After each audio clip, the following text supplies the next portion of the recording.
Muslimat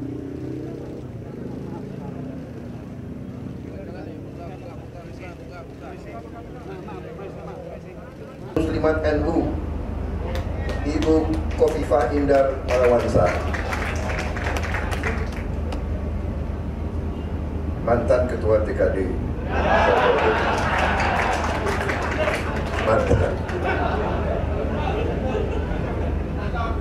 Boleh nggak ya? Boleh.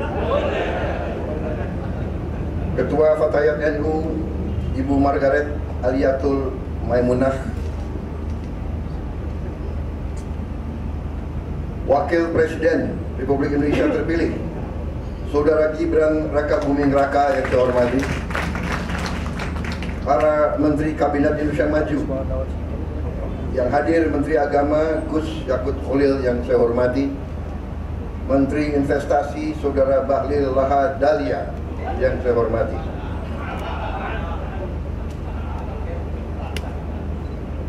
Menteri Perencanaan Nasional Kepala Bappenas Saudara Suarso Manu Arfa yang saya hormati, Menteri Kominfo Saudara Budi Ari yang saya hormati, Panglima TNI Jenderal TNI Agus Subianto yang saya hormati, Kepala Kepolisian Negara Republik Indonesia Jenderal Polisi Listio Sigit Prabowo yang saya hormati, para duta besar negara-negara sahabat dan perwakilannya yang hadir. Di sini hadir Duta Besar Palestina, Duta Besar Arab Saudi, Duta Besar India, Singapura, Duta Besar Uni Eropa, Duta Besar Brazil, Duta Besar Yordania, Duta Besar Maroko, Duta Besar Malaysia, Duta Besar Inggris Raya. Terima kasih.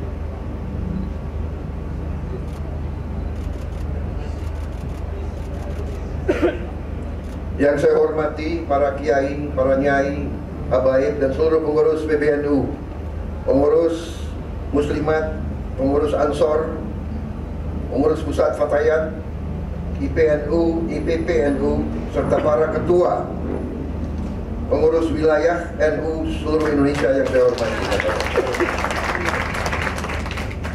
Pertama-tama saya ingin ucapkan terima kasih atas kehormatan yang besar diberikan kepada saya untuk hadir di acara halal bihalal PBNU, dan juga tidak hanya undangan, tapi undangan yang diakui sebagai keluarga daripada terluar. Memang saya merasa dekat dengan NU dari sejak muda, karena orang kalau bertanya kenapa seorang prajurit atau seorang tentara itu dekat sama kiai, sebenarnya itu sangat-sangat sederhana. Karena seorang prajurit itu dari muda sering dikirim ke daerah berbahaya menghadapi maut. Jadi kalau orang menghadapi maut itu yang dicari kiai. Jadi tidak usah aneh kenapa saya merasa dekat sama NU. Kebetulan ya di sekitar waktu saya bertugas di Jawa Barat, memang kiai-kiainya banyak yang NU. Jadi di situ secara alamiah. Dan ini saya kira berlaku ya Pak Panglima dan Pak Kapolri. Kita di profesinya selalu menghadapi bahaya, tiap hari menghadapi bahaya. Makanya tidak aneh kalau polisi dan tentara itu selalu yang dicari kiai. Yang Kristen pasti yang dicari pendeta dan pastor. Karena kita tidak tahu, mungkin ini saat-saat terakhir kita di dunia ini, kan begitu. Ya. Makanya kita, tapi yang nggak begitu bagus, begitu kita pulang tugas selamat, nah kadang-kadang yang dikunjungi bukan kiai dulu.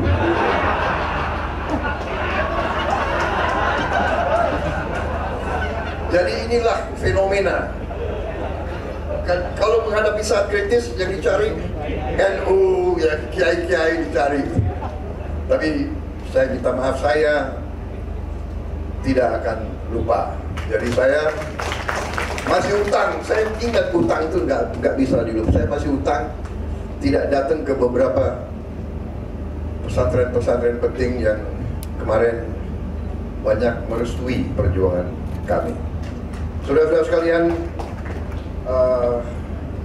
terima kasih. Dan dalam suasana halal bihalal, saya pun atas nama pribadi juga atas nama wakil saya, kami mohon maaf lahir dan batin atas mungkin kekurangan kami, kesalahan kami, salah tutur dalam berkata, bertindak dalam saat-saat yang lalu. Kami mohon maaf dan kami sangat-sangat berterima kasih atas tadi pernyataan komitmen bahwa NU, keluarga besar NU akan mengawal dan mendukung pemerintah yang akan datang. Saudara-saudara sekalian, berkali-kali saya mengatakan bahwa saya maju kemarin itu meminta mandat dari rakyat sebagai rasa tanggung jawab saya, rasa kesadaran saya sebagai warga negara bahwa saya merasa dapat berkontribusi untuk memberi solusi-solusi terhadap tuntutan dan tantangan yang dihadapi oleh bangsa dan rakyat kita. Saya bergabung dengan Pak Jokowi walaupun kita telah berseberangan, berkompetisi dengan tajam selama 2 kali pemilihan umum. Begitu beliau mengajak saya kira saya berpikirnya itu mungkin hanya setengah jam, dan saya mengatakan saya gabung. Saudara-saudara, saya bergabung dengan penuh kesadaran bahwa tantangan yang dihadapi oleh bangsa kita sekarang tidak semakin mudah dan tidak semakin sederhana. Dengan ajakan Pak Jokowi untuk bergabung, dengan saya masuk ke pemerintahan, dengan saya ikut dari dekat pembahasan-pembahasan, keputusan-keputusan yang diambil oleh Pak Jokowi, saya berkeyakinan bahwa memang tugas pemerintah, tugas penerima kepercayaan rakyat benar-benar sungguh-sungguh harus bekerja untuk kepentingan seluruh rakyat Indonesia, untuk keselamatan seluruh bangsa Indonesia. Dengan demikian, waktu saya ditanya waktu saya mau maju atau tidak 2024 ini, saya terang-terangan mengatakan saya maju apabila saya direstui dan didukung oleh Pak Joko Widodo. Kenapa? Karena kita butuh kontinuitas, kita butuh komitmen keberlanjutan. Hal-hal yang baik, investasi uang rakyat yang sudah demikian besar harus diamankan. Apakah semuanya sudah bagus? Tentunya tidak. Apakah perlu perbaikan? Tentunya perlu. Apakah kita perlu untuk berinisiatif, berinovasi, mencari solusi-solusi yang lebih cepat dirasakan oleh rakyat? Tentu itu harus kita lakukan. Saudara-saudara sekalian, alhamdulillah rakyat telah mengambil keputusan. Rakyat telah memberi mandatnya kepada Prabowo dan Gibran, tapi kami hanya kami hanya tokoh. Tidak mungkin hanya 2 orang yang akan selesaikan masalah bangsa. Kami maju dengan kesadaran bahwa kami didukung oleh suatu kumpulan tokoh, kumpulan kekuatan yang sangat besar. Kami merasa itu dan kami membutuhkan itu. Di antaranya adalah kekuatan Nahdlatul Ulama, kekuatan ormas Islam yang moderat, kekuatan Islam yang inklusif, kekuatan Islam yang rahmatan lil alamin, kekuatan Islam yang tidak punya rasa rendah diri, punya kepercayaan besar. Karena itu, dengan dukungan kekuatan-kekuatan ini, juga dari kekuatan-kekuatan unsur-unsur lain, unsur Nasrani, unsur Hindu, unsur Buddha, unsur semua kelompok di Indonesia, kita bersama-sama akan menjaga keselamatan bangsa. Kami merasa tugas utama kami adalah menjaga kekayaan Indonesia, agar kekayaan Indonesia bisa dinikmati, dirasakan oleh seluruh rakyat Indonesia. Karena itu, strategi dan program yang sudah dirintis oleh Pak Joko Widodo dan pemerintah beliau, kami anggap adalah landasan fondasi yang sangat kuat. Dan kami akan membangun di atas fondasi itu. Saudara-saudara sekalian, saya kira tidak akan lama saya bicara di sini, ya. Kelemahan seorang politisi kalau dikasih podium nggak mau berhenti bicaranya itu. Saya tidak akan ulangi apa program kami sudah jelas. Tapi intinya adalah setelah saat-saat ini menunggu penyerahan mandat yang final tanggal 20 Oktober yang akan datang, masa ini kami gunakan sebenar-benarnya dan sesungguh-sungguhnya untuk menyiapkan diri.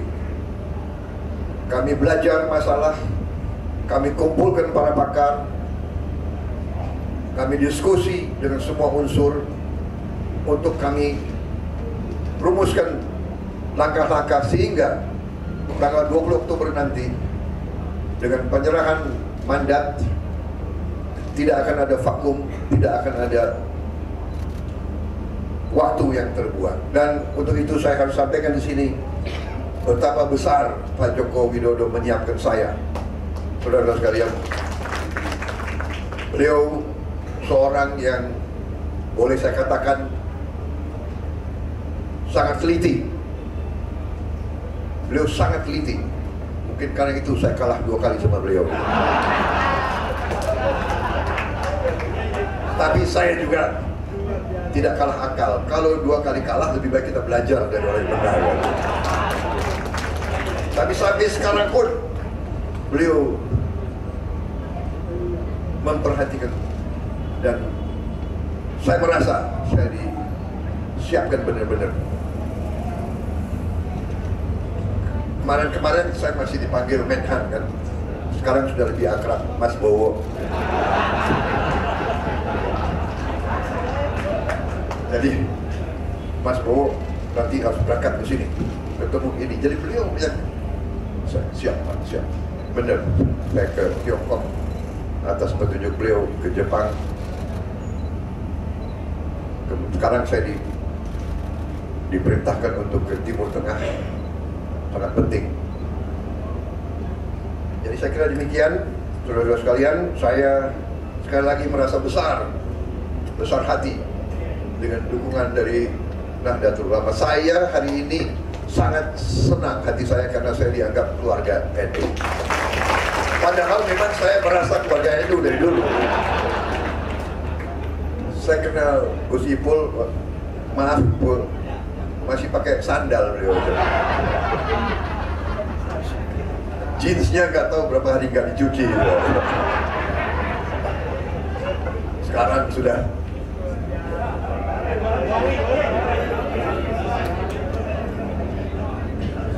Saya sangat kagum melihat kepimpinan NU sekarang konsepsional, jauh ke depan.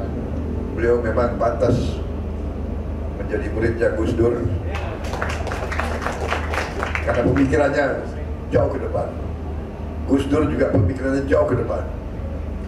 Saya punya kehormatan, dulu saya adalah tukang pijitnya Gus Dur. Benar nggak Gus Ipul? Saksi kan? Dan kehormatan bagi saya yang boleh masuk kamar tidurnya Gus Dur, benar, dari mayor sampai jenderal. Terima kasih Nahdlatul Ulama, bersama-sama kita bangun bangsa Indonesia.